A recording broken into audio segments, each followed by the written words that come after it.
have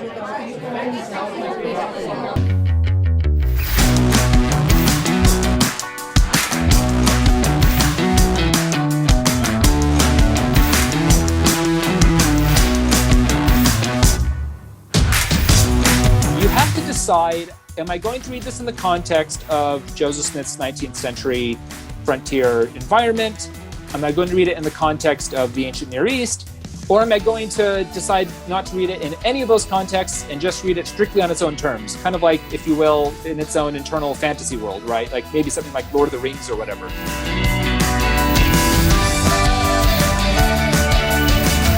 All right, we're recording and ready to roll. Are you ready?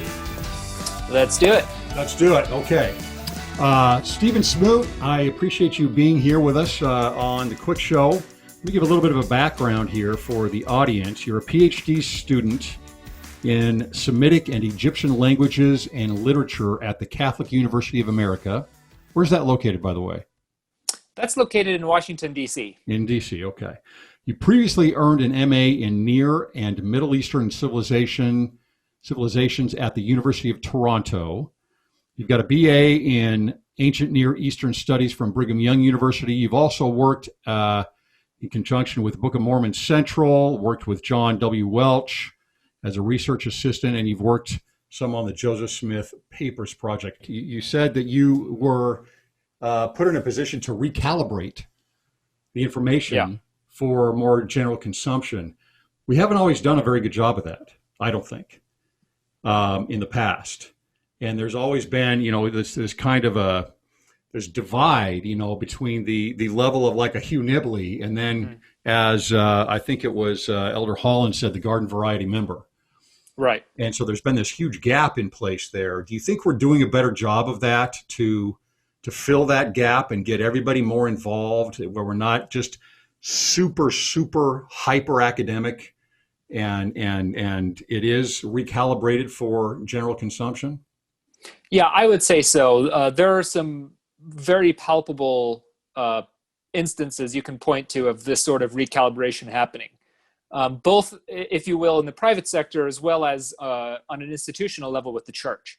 Mm-hmm. And so obviously my work with Book of Mormon Central was a big part of that push, sort of, again, in the private sector, if you will, where as an independent nonprofit research organization, Book of Mormon Central, we were attempting to try to get, as you said, as Elder Holland said, sort of garden variety members of the church, if you will, the Relief Society sister in Parowan, Utah, right? We're trying to get that sort of demographic to get more interested in this scholarship that's been produced over the years in a way that's accessible to them. At the same time, the church institutionally has expended a lot of time and effort and money into making a lot of the historical resources with the Joseph Smith papers more readily accessible to average members of the church. The prime example of that would be Saints, the new narrative history of the church, but also all of the attending study resources that has come with Saints. So things like the church history topics essays, lots of videos that they've produced, the gospel topics essays. They've revamped the manuals for Sunday school and institute classes and things like that. So even just within the last, I would say, decade, since the Joseph Smith papers went online in 2010, there has been a very discernible push by both private research organizations and by the church to get a lot of this scholarship into the hands of average members. And the way you have to do that is you have to, I guess, for lack of a better word, sort of water down this content, because it's just not realistic to expect some people to slog through, let's say, all of the works of Royal Skousen or Jack Welch or someone like that. You need to have some kind of a filter that helps them appreciate this without also sacrificing rigor and accuracy. So it's sort of a delicate balance there. I'm satisfied that for the most part, the church has done this effectively, and not to toot my own horn or anything like that, but I think at Book of Mormon Central, we've also done overall a very successful job at being able to get average members of the church to engage with this content while also not sacrificing rigor and accuracy in our research and scholarship. Yeah, it's harder on the institutional side though than it is on the private side, right? Because Because when you've got scholars, they've got a name, they've got a reputation, it's like, I'm not going to go out and not give my best here, right, in that community. Mm. And so it seems to me like that it's a tough deal. It's a tough calling, so to speak. Yeah, the other factor on the institutional side of things is that everything has to go through correlation. And so it basically has to go through committee, right? And committee think is not often super great when it comes to producing academic excellence. And so I'm actually overall pretty impressed with what has come through correlated channels in this regard. Life is full of little trade-offs, and that includes when you do efforts like this, when you undertake efforts like this. You can get mass distribution of this content through institutional channels, but it first has to go through correlation, which includes going through committees and revisions and things like that. And so you have to find the right balance. You have to sort of find the right trade-off. I think for the most part, that's been done successfully by the church. And certainly, as you say, on individual private levels, individual scholars and individual research organizations, I think, have been able to overall do a tremendous job of this. Book of Abraham. With the background that you have now, what you've been studying, what doctrines in the Book of Mormon do you think are important for Latter-day Saints to grab onto? You know, just give me a little bit of a background here that I see with the Book of Abraham is it's almost treated sometimes like a fringe text, right? I mean, it's rarely brought up in general conference, except for maybe, Abraham 3, 21, 22-ish? Yeah, starting around verse 21. Yeah. The Premortal Existence passage, Yeah, the Premortal Existence. Outside of actually that, it's rarely talked about, and it's rarely mainstreamed, right? It's rarely recalibrated, I think, for general consumption. And I think that leaves a lot of us without kind of an inoculation sometimes on some of the attacks that come along. And even worse, we're not enriched by these rich doctrines that are found in, I mean, not just the Book of Abraham, but in the Book of Moses as well. What do we do to change that? And what do you think are some of the important doctrines that are found in the Book of Abraham that the Garden Variety members should be studying?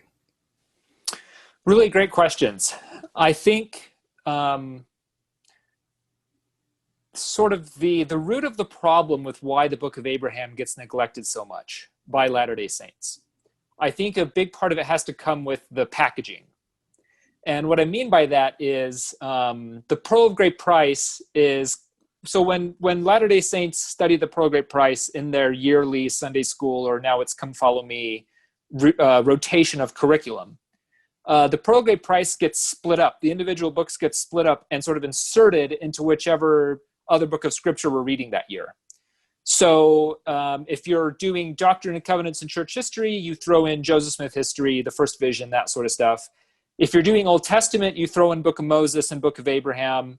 And if you're doing New Testament, you throw in Joseph Smith Matthew. So it's rare, it seems to me, for Latter-day Saints to sort of sit down and cover to cover look at the Pearl of Great Price on its own. They want to sort of follow the routine that the church has sort of laid out with its curriculum. So that, to me, seems to be one of the problems why this book gets overlooked. Yeah, is unlike the Book of Mormon or the Doctrine and Covenants or the Bible, rarely do Latter-day Saints sort of take the initiative to sit down and read the book on its own terms. They want to read it when it gets inserted with the other stuff. And so because of that, it seems to me like there's a tendency to sort of gloss over these other little books in the Pearl of Great Price. And sometimes we just sort of skirt around it like, well, it's part of the Old Testament curriculum, so we'll take care of it then, right? So the first sort of solution I would propose to help rectify this problem is for Latter-day Saints to seriously engage the Pearl of Great Price and each book in the Pearl of Great Price on its own terms, certainly keeping in mind its scriptural context. You know, Abraham and Moses go with the Old Testament, but not necessarily making it dependent on that, right? So that's the first thing I would say. Now, the reason why I think you also asked, what doctrines do we get from out of it, and what significance should we get out of the Book of Abraham specifically? Correct. Yeah, you're right that the Abraham chapter 3, starting at verse 22, is the premortal council scene. And this one, I did a survey a little while ago of the General Conference Index that BYU has prepared. It's a website that you can check out for free, where they basically have indexed whenever general authorities and General Conference have cited scriptural passages, when have they cited it and where and which passages and so forth. And far and away, the stuff that gets cited is the premortal council stuff in the Book of Abraham. Now, that's really understandable because I think that's arguably the most important doctrinal contribution the Book of Abraham makes to the restoration. And this is a point that John Gee has also made, that you can find the premortal council doctrine and the idea of the pre-existence in other books of Scripture. You can find allusion or reference to it, but it's really in the Book of Abraham where it's the most developed and it's the most explicit. And so it makes sense that that's where Latter-day Saints would go as sort of their prime scriptural example of this teaching, is because it's the clearest and most explicit there. So that's understandable on that level. And I think it's good that we're emphasizing that, because it's a very important passage of Scripture for understanding the premortal council. There are other doctrines, however, in the Book of Abraham that I think should not be overlooked. I think in second place, if we can rank these things, in second place right after the Premortal Existence chapter or section would be the Abrahamic Covenant, starting in Abraham chapter 2, verse 6. Obviously, the Abrahamic Covenant is a huge thing in Latter-day Saint doctrine. And Genesis 12, Genesis 15, Genesis 17 are the main places where we go for that. But Abraham chapter 2, starting in verse 6 and going down to about verse 11 or 12, also has a sort of excursus on the Abrahamic Covenant. And the significance of the Abrahamic Covenant in the Book of Abraham is primarily the fact that priesthood gets involved. So if you go read the Genesis account of the Abrahamic Covenant, there's no explicit mention that priesthood is involved or priesthood blessings are involved with this covenant that God is making with Abraham. It's only in the Book of Abraham, well, not only, it's also scattered in the Doctrine and Covenants, but it's primarily in the Book of Abraham where priesthood is brought into the discussion. And so starting in verse 11 of chapter 2 of the Book of Abraham, when God says, I will bless them that bless thee and curse them that curse thee, and in thee, and there's these parenthetical remarks, and in thee, that is in thy priesthood, and in thy seed, that is in thy priesthood, will all the nations of the earth be blessed, right? So if we want to extrapolate priesthood from the Abrahamic Covenant, we have to go to the Book of Abraham to get that, because we're not going to get it anywhere else. And there's more to it than just that, but that to me seems the most important component of the unique contributions that the Book of Abraham makes to this topic. Finally, I would probably say, sort of going along with the premortal council or pre-existence scene, going back to Abraham chapter 3, would be the discussion of Kolob. Now, your listeners may kind of smile at this because, when we hear Kolob, we kind of think it's this esoteric thing, and, we have that nice hymn that we sing about it, but we don't kind of like to bring it up. It's kind of this weird thing. But Kolob actually plays a pretty significant role in the cosmology of the text, because Kolob it's either a star or a planet. The text kind of calls it both. It's not clear on if it's one or the other, but it's some celestial object or some celestial location, we'll say, it says this repeatedly in the text, it is nearest unto the throne of God, or it is nigh unto the throne of God. And because of that, it functions as a sort of scriptural metonymy for the overriding, governing power of God through the universe and the cosmos, right? And you can do this where you can turn Kolob into a type of Christ, because the attributes of Kolob, it's a great governor, it oversees all creation, it's somehow responsible for generating light in the universe from Facsimiles 2, these sorts of things. You can sort of extrapolate this as a type of Christ, right? So I would also say pay attention to Kolob. It's in Abraham chapter 3, starting at verse 3 and going through about verse 10, and consider the role this plays in the cosmology of the text. what's interesting as a quick side note is historically, Latter-day Saints have been way into Kolob a lot more than we are today. Especially in the 19th century, figures like William Phelps and George Reynolds and B.H. Roberts, they thought this was phenomenal, and they wanted to really draw out significance from this idea of Kolob in the text. Today, we're kind of skittish about it, right? So I would say... Was there a specific pullback from the brethren on that? Not to my knowledge, no. I think it's just kind of, as time goes on, it was one of those things that we just sort of, I don't want to say necessarily neglected, but lost our focus on, I suppose. We stopped tying so much? Yeah, there you go. That's a good way to put it. We stopped tying to Kolob as much. Yeah, that's right. No, I don't think there's ever been like official pushback against it per se. It's just become one of those things like some other components of Latter-day Saint theology that have kind of gone to the margins as other things have rised as being more important or predominant in our discourse. So those would be, for me, the three main takeaways. The Book of Abraham is important not just for the premortal existence teachings, but also for the Abrahamic covenant and the cosmology as a whole of the Book of Abraham, including the significance of this thing called Kolob that has some cosmological significance for how the universe operates, basically. Okay, great. That's a great contribution here to the conversation. Is Kolob really a literal cosmology? Kolob, and I'm gonna butcher the name here, Olablish, or and all the Kokabeum. Is that really a literal cosmology, do you think?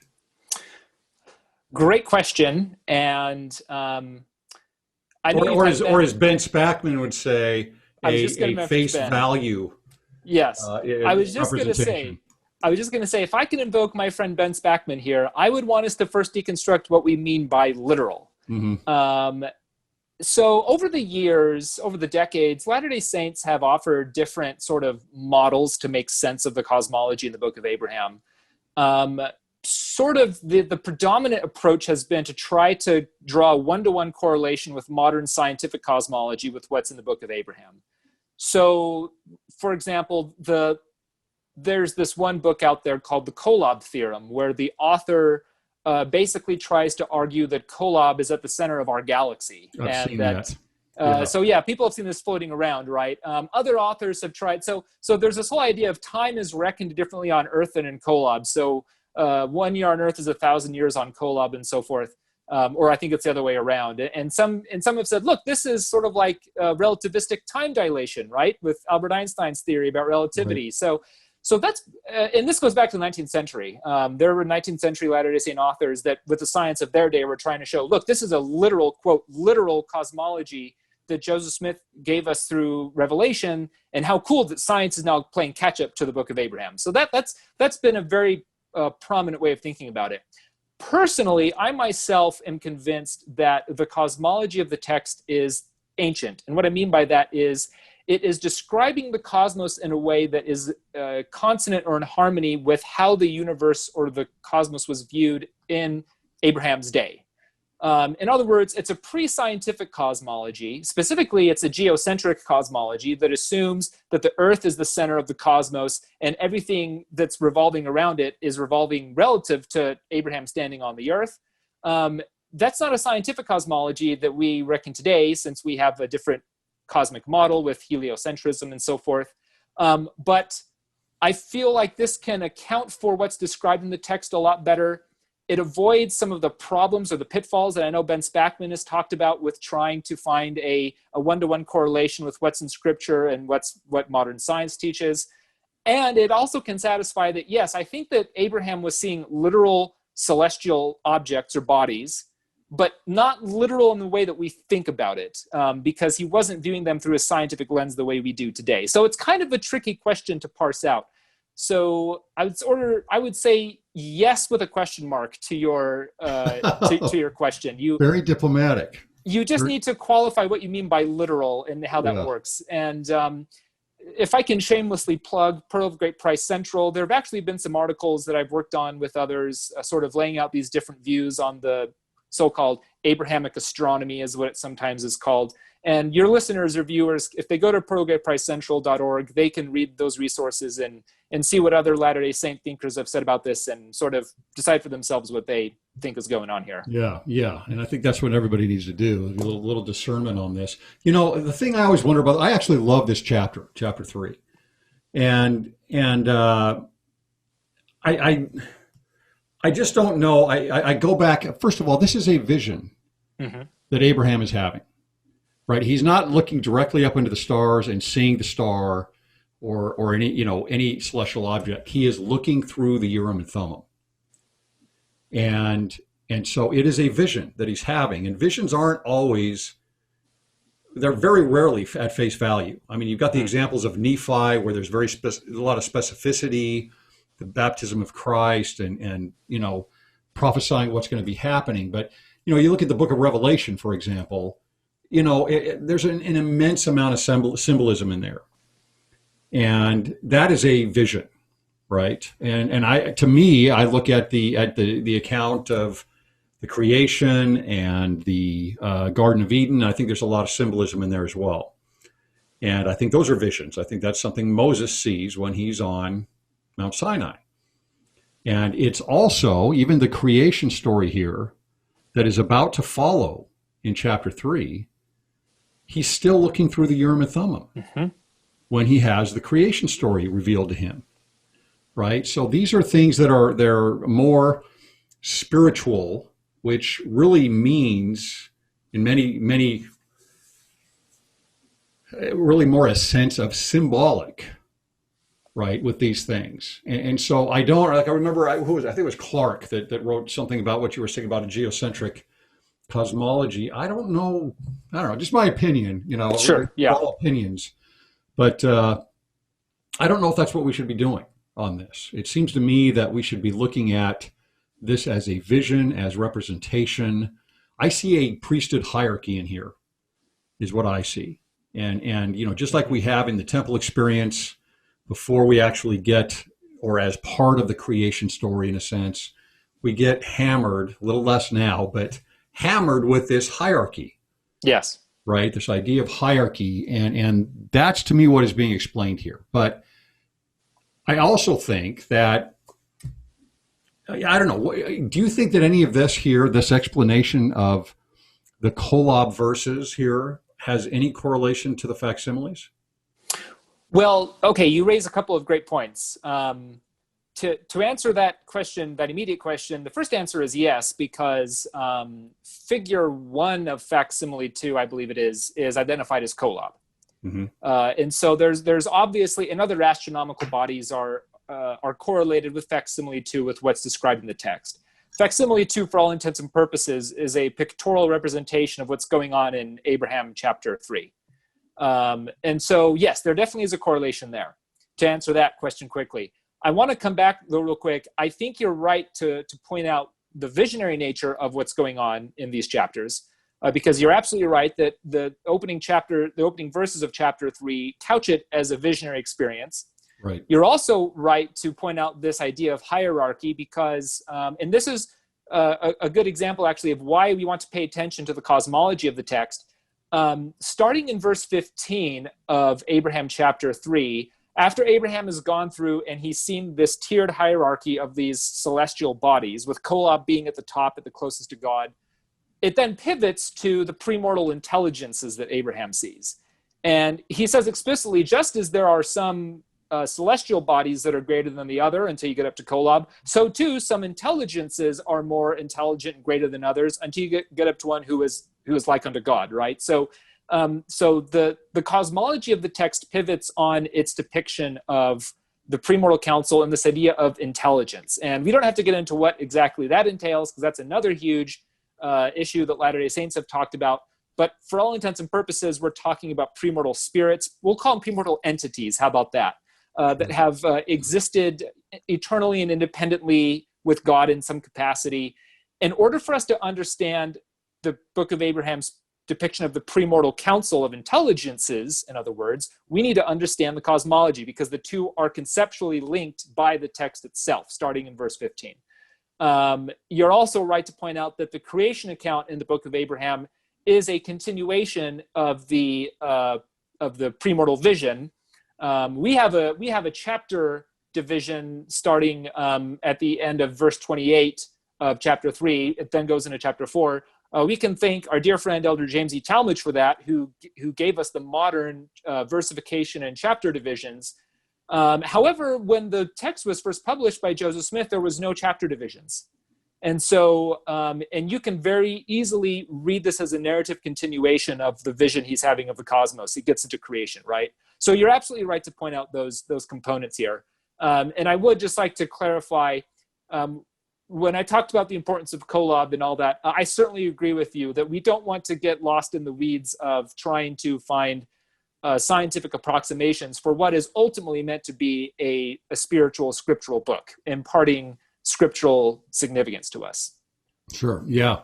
And more to your point, where it does shift here and pretty much gives us a correlating map. If you put it right on top of the first half of the chapter here, and then put on the second half here with the entities as a hierarchy also, that's the way anciently, that gods and messengers were spoken of. They were spoken of often as stars. The stars usually represented those. I mean, even going beyond the gospel into, Greek and Roman mythology, you get the same idea. Mm-hmm. Right? Is that the stars represented, in a sense, individuals sometimes.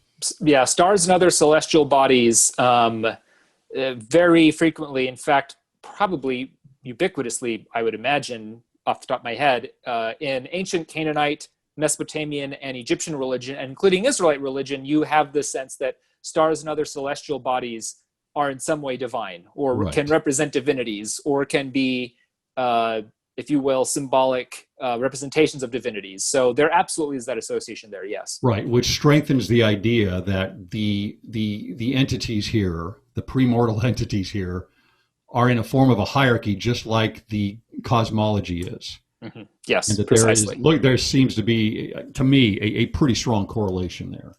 Yeah. What they're doing, yeah. Okay.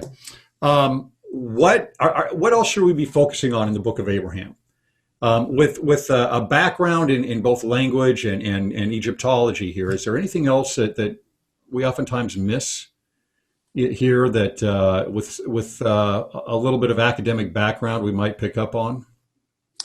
Yeah, that's a great question. I'm trying to think, because, on the one hand, you don't want to sort of miss the forest for the trees by, if we approach the Book of Abraham or other scriptural books as nothing but just same old ancient documents, right? If we treat the Old Testament or the Book of Abraham as maybe the Epic of Gilgamesh or the Atahasis myth or whatever ancient Near Eastern myth or text you like, then we forget the fact that this is a scriptural text and it's supposed to speak to us as a community of believers.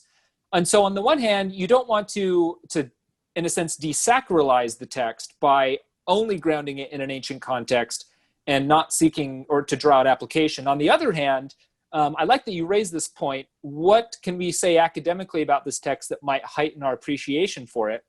I think that's important because we have to read these texts in a context. People, you can't read it in a vacuum, and people don't just approach a text as a blank slate. When you approach a text, you're like the Book of Abraham especially, which purports to be a translation of an ancient document. You have to decide, am I going to read this in the context of Joseph Smith's 19th century frontier environment? Am I going to read it in the context of the ancient Near East?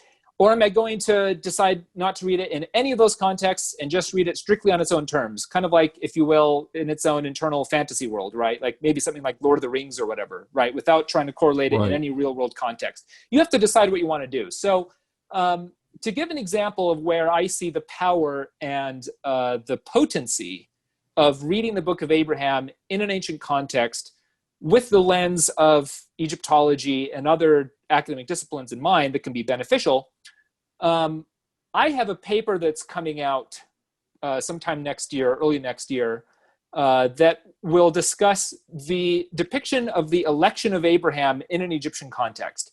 So Abraham in Abraham chapter 3 is specifically said by God to be one of the noble and great ones who are rulers, who have been chosen to be rulers on earth. That's explicitly what Abraham is said to be. And that all this happened even before he was born in the premortal council. In other words, the fancy academic term is divine election. So Abraham and others have been preordained, if you will, maybe predestined, although we like to avoid that language as Latter-day Saints, but whatever you want to call it, they have been selected even before they were born to occupy certain positions of importance on earth. Okay, so that's in Abraham. So when I was reading this text and I was looking, I was actually in my master's program when I started thinking about this.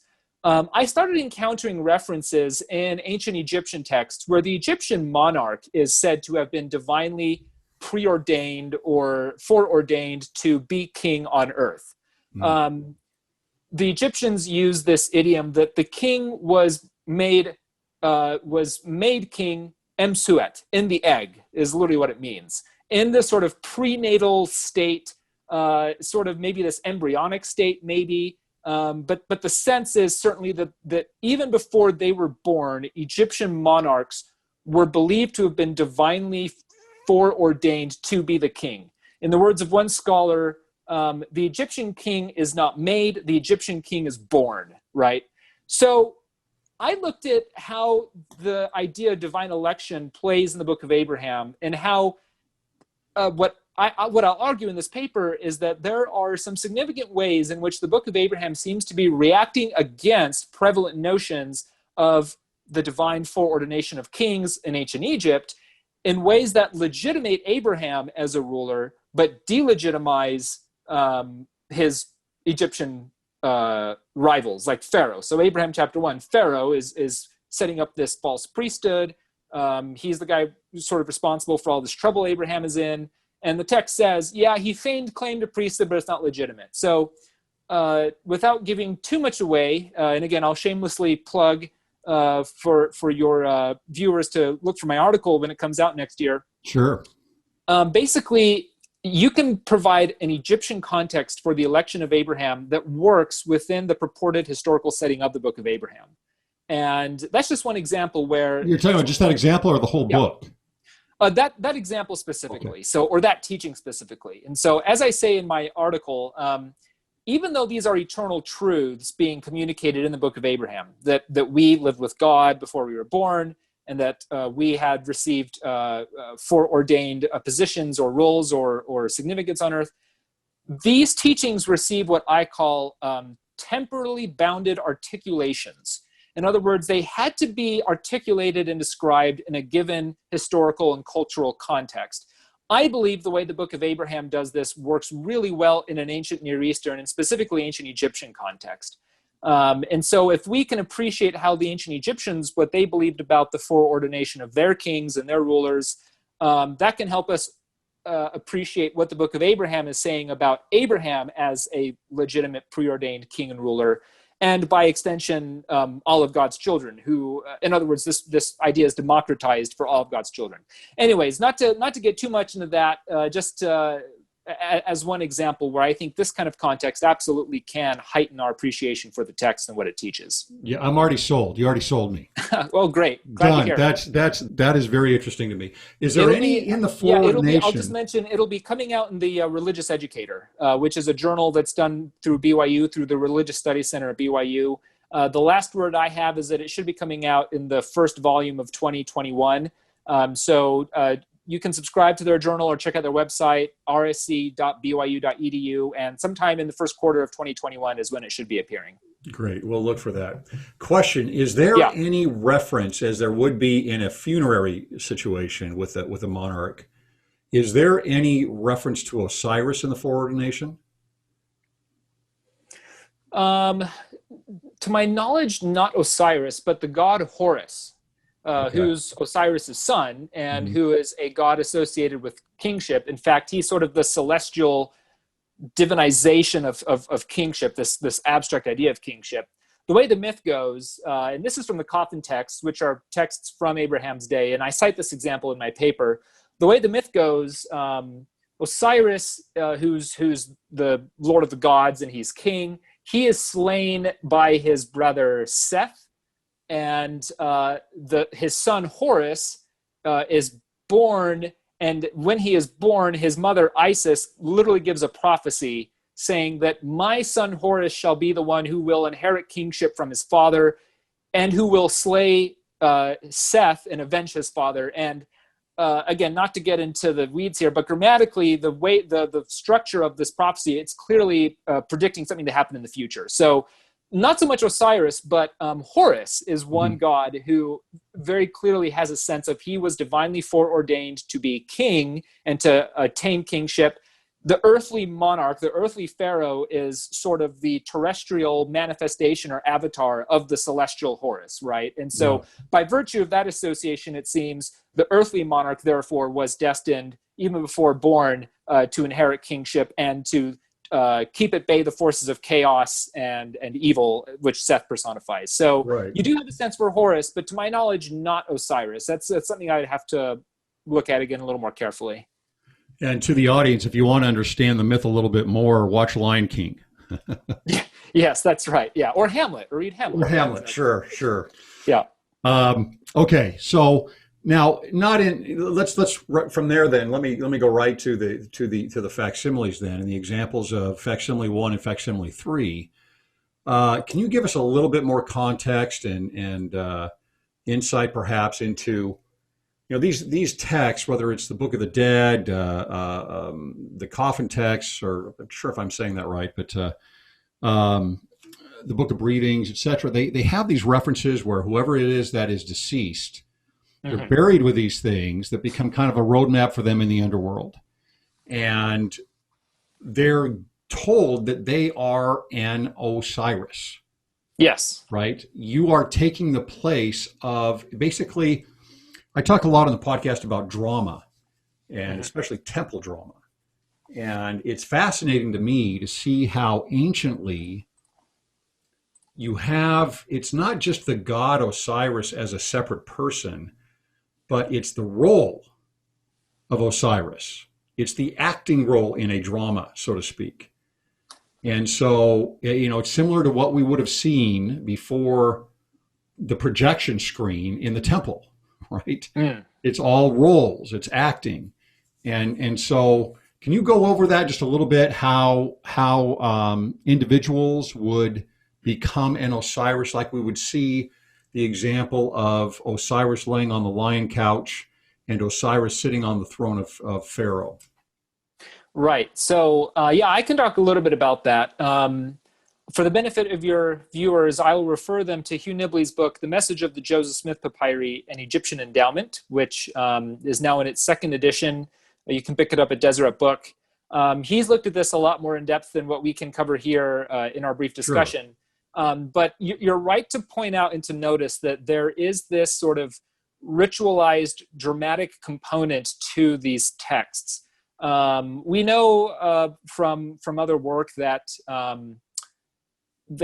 portions from the Book of the Dead, or certain, I guess they're commonly called spells within the Book of the Dead, were ritually enacted in both funerary and non-funerary contexts. And so we have certainly that sense going on with these texts. Now, to your question specifically about the deceased being identified as an Osiris, yes, what we know from a number of examples of these funerary texts is that the deceased, so let's step back for a second here and point out that the main point for these texts, the main reason why these texts existed and why they were buried with the deceased, in the words of one Egyptologist, they acted as passports to eternity, or passports to the afterlife. The knowledge contained in these texts properly equipped the deceased to successfully traverse the afterlife and become essentially divinized, to become a god. And you can see this explicitly in, if you stop and actually read the opening lines of the Book of Breathings, which is one of the texts that Joseph Smith had a copy of, it specifically says, the purpose of this document is to cause the soul of the deceased to live, to cause him to appear in the sun like his father Ra, to appear in the sky like his father Ra, the sun, to revive his body, to cause his soul to shine in the sky and it uses Orion, the constellation Orion, right? So there's clearly a sense of divinization. The deceased is going to become like these different gods. And one of these gods, the preeminent important funerary or afterlife god, is Osiris, right? So what you have in these texts is they will say something like, and may it also be done to Osiris, and then they use these two little symbols, little hieroglyphs that look like the letter N to us, but it's just like a filler for so-and-so. May it happen to the Osiris so-and-so. Or they'll sometimes fill in the name of the individual. May it happen to the Osiris Right. Horos, to the Osiris Achnu, whoever, right? Like, so yes, they have a sense that the deceased is becoming an Osiris. He's becoming divinized, and in some, if you want to say a ritual sense, or certainly in a mythological or mystical sense, he is reenacting what happened to Osiris. Osiris died, his body was torn apart, but he was magically revitalized and resurrected and became divinized. And the deceased is going to assume the attributes of Osiris among other deities so that the same thing can happen to him. That's a crucial component going into this corpus of funerary literature. So that's kind of hopefully a very brief rundown of what's going on there. Again, I'd refer Latter-day Saint listeners to Hugh Nibley's work where he discusses this more in depth. But you're right to recognize this point, and there may be some significance there for the facsimiles and how we approach them. Yeah. Okay. Great. Well, it's not that far away from a temple experience today. You know, it's a portrayal, it seems to me, of the plan of salvation and progression through the temple. Yeah, to a certain degree. Yes, I think it would not be. I want to say crazy. It wouldn't be crazy to see a connection there. I think there undeniably is something that we can make of that. Now we want to be careful not to overplay this, right? And we want to be careful not to say that the Egyptians were sort of proto-Mormons or crypto-Mormons, as it were. But we definitely can see some affinities. There's a good word for it. We can see some affinities and parallels to our own understanding of the temple endowment experience. And we can appreciate that for what it is, and draw some significance from that. Yeah, and it gives us an understanding of why the facsimiles and the Book of Abraham are relevant to us. Mm. Because if there are affinities to that, and that's what's being portrayed, then it becomes much more relevant to members of the church. Right? They're more than just nice, pretty pictures. They can play a significant sort of didactic role in instructing us in this sort of ritual process. Sure. Okay. Do you have any thoughts on Abraham 1, on how the book opens? Do you have that there? Do you need to go to that? Yeah, I have it here. What is there anything? Well, my question is this. One of the other things I as I go through it, talking about temple imagery and drama, it's kind of like one of these things I call an interpreter, right? It's a filter to look at scripture. And another one is the higher and the lower laws. Mm-hmm. And so I see this everywhere as I go through, and I'm sure sometimes it's just an absolute stretch to try and fit that into this. But it looks to me at the beginning of Abraham 1 that what is happening here is Abraham is moving from a lower priesthood to a higher priesthood. In other words, he says he is already righteous, but he's seeking for more righteousness and more knowledge than he already has. Yeah. Have you considered that at all? Not in that way specifically. That's a very interesting way to approach this. You are certainly right that Abraham wanting to obtain priesthood power and authority is a running thread throughout this text.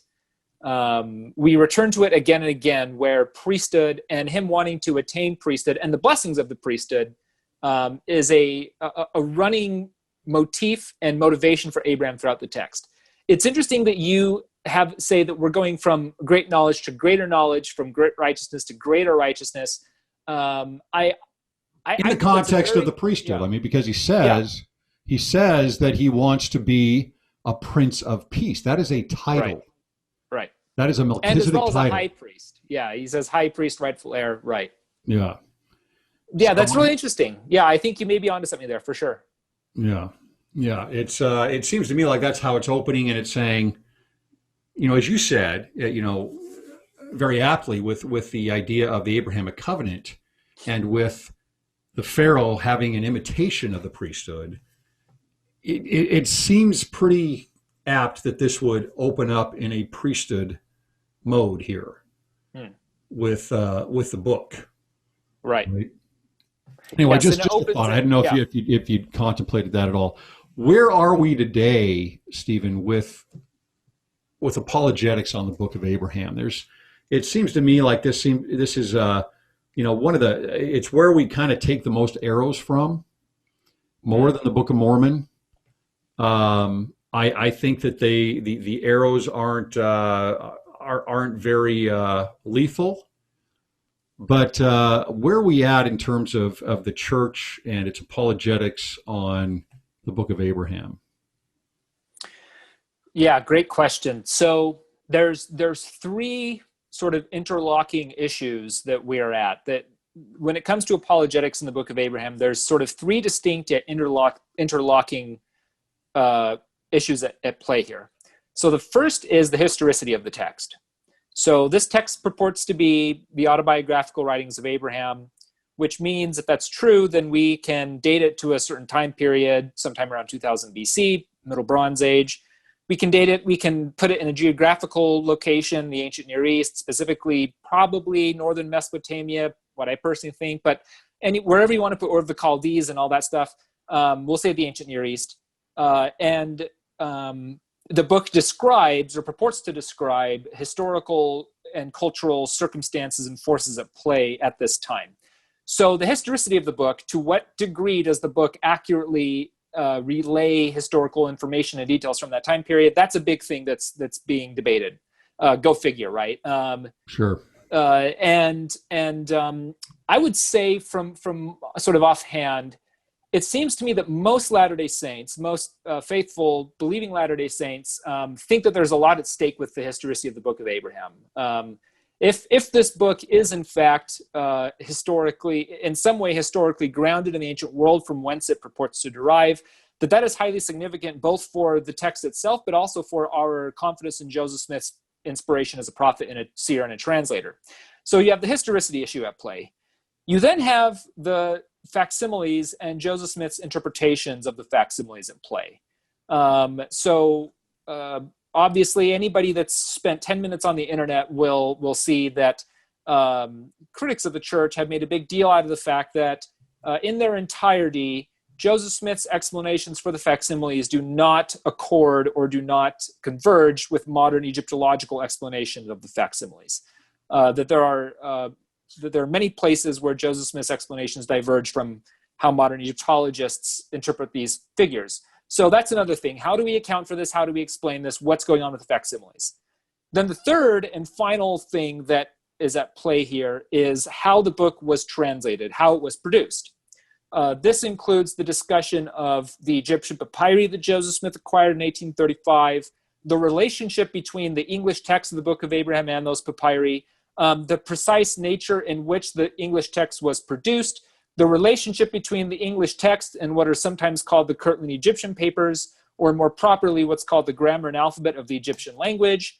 So that's another issue, because how Joseph Smith, at least how he claimed to translate the text, depending on what your assumptions are about the nature of prophethood and translation and things like that, that may or may not affect your confidence in his ability as a divine translator or as a divinely called translator, right?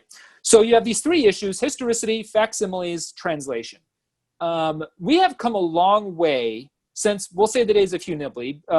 By my reckoning, Hugh Nibley was the first qualified Latter-day Saint scholar to really seriously bring academic skills to these questions. There were people before Hugh Nibley, and they deserve some credit, but Hugh Nibley was the first to seriously engage in these issues. Since Hugh Nibley's day, we've come a long way in approaching each of these issues. The work of John Gee and Kerry Muhlestein and other Latter-day Saint scholars, I think, have made a very good case for the historicity of the text. Not that we've proven the text is true or ancient, but rather we can show some remarkable ways in which the text of the Book of Abraham converges well with what we know from the ancient Near East of the time of Abraham. So that's one area where I feel like we're pretty solid, is we can make a pretty good case for the historicity of the text. With the facsimiles, this is actually the area where we need to do a lot more work. Because so far, to my knowledge, there's been no systematic attempt to go through the facsimiles that provides a robust, systematic methodology for how to interpret the figures in the facsimiles and how to correlate those interpretations with modern Egyptological knowledge of these figures and scenes. So we still have a lot of work to do with the facsimiles. Now, there has been work done, obviously, again, Hugh Nibley, they posthumously published his book, One Eternal Round, which is on facsimile 2. Mm-hmm. John Gee and Michael Rhodes and other Latter-day Saint Egyptologists have both published articles on the facsimiles. I have to give a shout out to my friend Quentin Barney, who just finished his master's degree at Brigham Young University, and his master's thesis was on facsimile 3. So we're making progress there, but there's still a lot more we need to do. We need to sit down and we need to unpack what's happening with facsimiles, how should we approach the facsimiles, what kind of assumptions have we made about the facsimiles in the past that perhaps need to be reevaluated, and what significance can we draw from these? So there's more work to be done there. For the third and final category, the translation of the Book of Abraham, with the publication of the Joseph Smith Papers volume, Revelations Volume 4, Book of Abraham and Related Manuscripts, this was about 2 years ago when it got published. This is in some ways represents sort of a quantum leap forward in better understanding the manuscripts of the Book of Abraham and its 19th century translation and production and publication. And so we've made some great strides there. There's still more work to be done, but now that we have a pretty good sort of primary source for the manuscripts themselves in the Joseph Smith papers, we can approach this more systematically. So this is a long-winded way to say we've done a lot of good work, but there's a lot of work that still needs to be done. We're not out of the woods yet when it comes to answering all of the objections and problems that people have with the Book of Abraham, but the case is by no means as bad for Joseph Smith as a lot of his critics try to make it out to be. And we are not helpless in this debate, and we are not powerless in this debate. We can bring a lot of points in the Book of Abraham's favor as we approach the apologetic side of this issue. Yeah, and I think, the truth is going to win out. So, yeah, it may be that we need to, bring reason. And I talk about this also. It's like the Book of Mormon translation, right? It's interesting. Yes, it's important. What is the exact process? We've gotten a lot more information from Skousen on this and the Joseph Smith Paper Project, but it's not.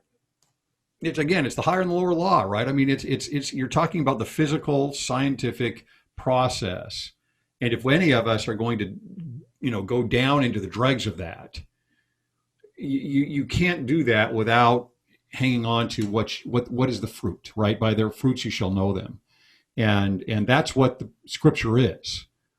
And in regards to the facsimiles, I think it's a lot like what I was saying about chapter 3. Right, it's not necessarily what you think it is at face value, and even though you've got a representation of something that looks very obviously to be something else, and someone like a Rittner or anybody else who is expert at these is going to say it's something else, you can't say that without a clear understanding of not only Egyptian religion, which I don't think we really have still a real clear. We're looking through a dark. I'm thinking of Paul's expression. Looking through a glass darkly. Thank you. We're looking through a glass darkly on that. And secondarily, what is the secondary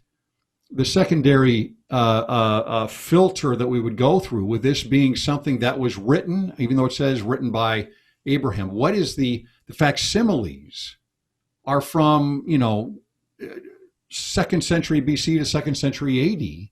So you've got to go through a whole other interpretation of what the priest or the Coptic Christian or whoever it is that is influencing this or actually putting this together is thinking.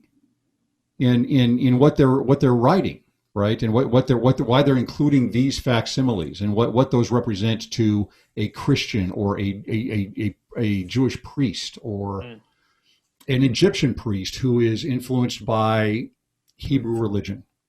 Those are precisely, those are precisely the kinds of questions that John Gee has emphasized. We typically have not been asking about the facsimiles, that we need to be asking about them. Before we can sit down and critically evaluate Joseph Smith's interpretations of the facsimiles, we first need to agree on what our assumptions are about the nature of the facsimiles, but we also have to try to agree on what was Joseph Smith's intention with his explanations and interpretations of the facsimiles. And, those are issues that are actually a lot more complicated than they may appear at first glance. And once again, just to shamelessly plug Pearl Grey Price Central, one of the articles we have on there is titled Approaching the Facsimiles, where we discuss and lay out over the years, here are the approaches that people have given to the facsimiles, here are their strengths and weaknesses, and here's perhaps a good way to proceed, right? But you're absolutely right, Greg, to note that those are questions that need to be asked that we've just sort of taken for granted in the past. But with the work of, like I mentioned, my friend Quentin Barney and John Gee and Kerry Mulestein and others, I think we're getting better at more systematically and more responsibly approaching the facsimiles. But we still have a lot more homework to do in that regard. Sure. No, I think you guys are doing a great job on that. Before we close, is there anything else you wanted to cover here for the audience?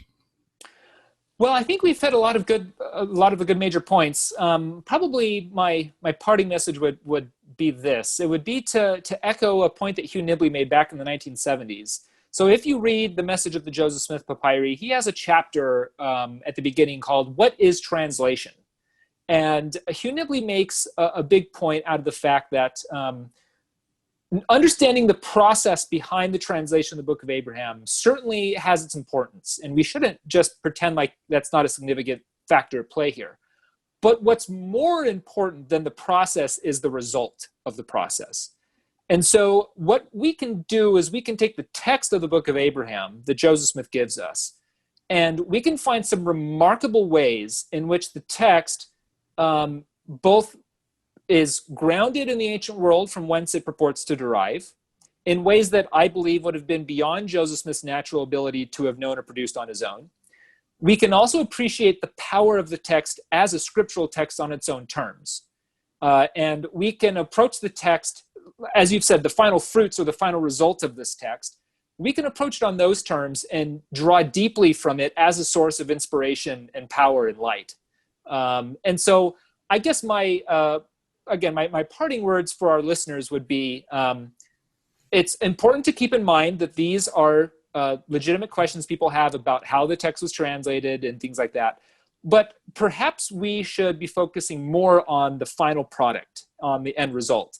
And when you do that, and I can attest personally from my own study, when you do that and you pay attention to the text carefully, you read it closely, and you ask these kinds of questions that we've been discussing here, it's a remarkable text. It is a profound text, and it does many wonderful, subtle, cool little things that you would otherwise miss if you just kind of gloss over it. So for whatever it's worth, I'd say that would be the last point I hope, if nothing else, that our listeners will take away from here. Sure. Well, I appreciate that. We think alike there. And not only that, but maybe you can work backwards from that, right? You can work backwards from what we have in the text back to the translation.